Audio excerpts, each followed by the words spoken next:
I'm back, and I'm trying to bring you at least one TIE fighter or at least one fighter a week. This week I've got the TIE Bomber. This was a Target exclusive. I believe it was for the 30th anniversary. It was a very cool Christmas present from a friend of mine. This is actually my second favorite fighter overall, and this is a holler out to Commander Cody in the UK. You wanted to know what the most detailed fighter was for the Imperials? I'd say this or the TIE Interceptor are it. Alright, we're going to start here reviewing it. It comes with a TIE Fighter pilot. He is heavily based off the Power of the Force 2 TIE Fighter pilot. He's got somewhat of a swivel head. He's got swivel shoulders. His elbows do not bend. Neither do his wrists. You just put his arms forward. He's got bendable hips, of course, to fit in the TIE Fighter. Bendable knees, and his ankles do not swivel. He gets, I don't know, 6.5, 7. He's not that good of a TIE Fighter pilot. That's why I usually use the OTC TIE Fighter pilot instead. But he works alright in the TIE Fighter. Something about this fighter, it has some of those details I've ever seen on any TIE Fighter from Hasbro. I really like it. I've got the OTC guy right here. I did a review on him before. We will look in the cockpit. Can we get a view of that? It's got a two-tone color. You can see the chair is black. The controls are gray, and you can see the controls here. Can we see out of the cockpit? It's got very good detailing in the cockpit. And it's got, I'd say, the best hatch of any TIE Fighter out there. This is the best working hatch ever. They've tried several different hatches for the base TIE Fighter and the Interceptor. Vader's TIE, it comes off. This is, by far, this hatch gets a 10 alone.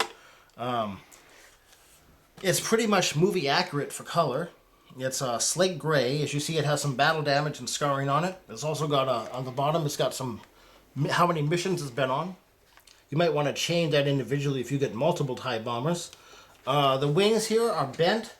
I've actually matched this with Vader's TIE X1. They are exactly the same wing. The only difference is the wings on his TIE Fighter come off. These are permanently glued on. So they don't even have a saggy look at all. A lot of the other fighters, they'll look saggy, although it's just very slight. These don't sag at all. Yeah, they did a very good job on this, despite the fact that the TIE Bomber was only in like 2 scenes in Episode 5. This is very movie accurate. I'll show it to you from the back. If you remember the scene when 2 TIE Bombers were bombing the asteroid and Han Solo was hiding in the Hoth asteroid field, looks very much like that. Here it is from the front. This is what it drops bombs out of right here. As you see, this is what it fires missiles out of. If you played any Expanded Universe video game, Battlefront 2, TIE Fighter, X-Wing versus TIE Fighter, you know, a lot of games will have this in here. You've seen the TIE Bomber before, even though it has just a couple scenes in Episode 5. One thing I don't like about this fighter, and it's very, very minute, I've never actually seen in the movie a TIE Fighter directly up to a TIE Bomber. I've seen it in games, but these pods are slightly smaller than you're going to see in the 30th anniversary of the Legacy Collection TIE Fighter. They're just slightly smaller, but it doesn't really show. When I first got this, I thought it fired missiles, too.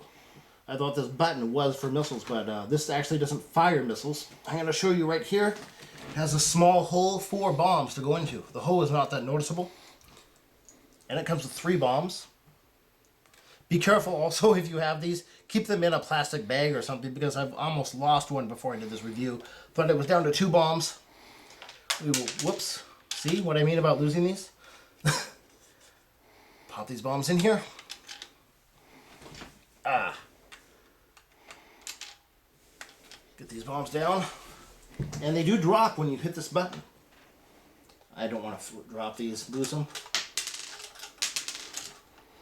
Yes, if I actually get a couple of these, I might actually try to set up a Hoth asteroid belt diorama for you with the new Falcon. And I actually checked several different resources on the TIE Bomber. This is actually in the movie and actually in all other illustrations of the TIE Bomber, but it's actually good to hold it at as well. This is where it drops the bombs out of right here.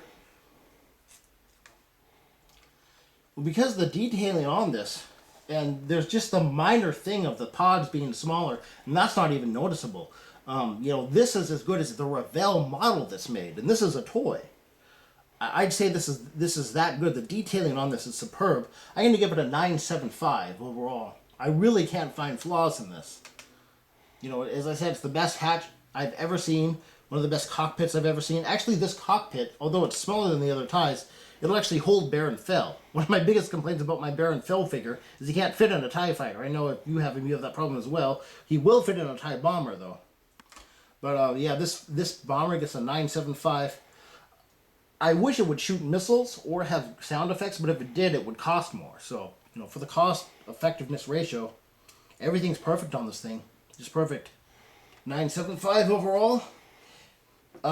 One thing about it, when it has come out before, it's usually come in like a special edition. It came out the Return of the Jedi edition. It came out in episode 5, and they released it for the 30th. They may have released it again, but it's always some kind of special edition, and usually it's like an exclusive at Target or at Walmart or something. It'll be an exclusive. I think it was Toys R Us exclusive once. But they'll never just generically sell this, so you've got to go through some channels to get it if you don't live near the store it's sold at. That's the only flaw in is availability. So if they release this again, I highly suggest you pick it up, especially if you like the original trilogy. It makes a great desk model as well as a toy. Okay, this is Supreme. I'm signing out for another review of another fighter, and may the Force be with you.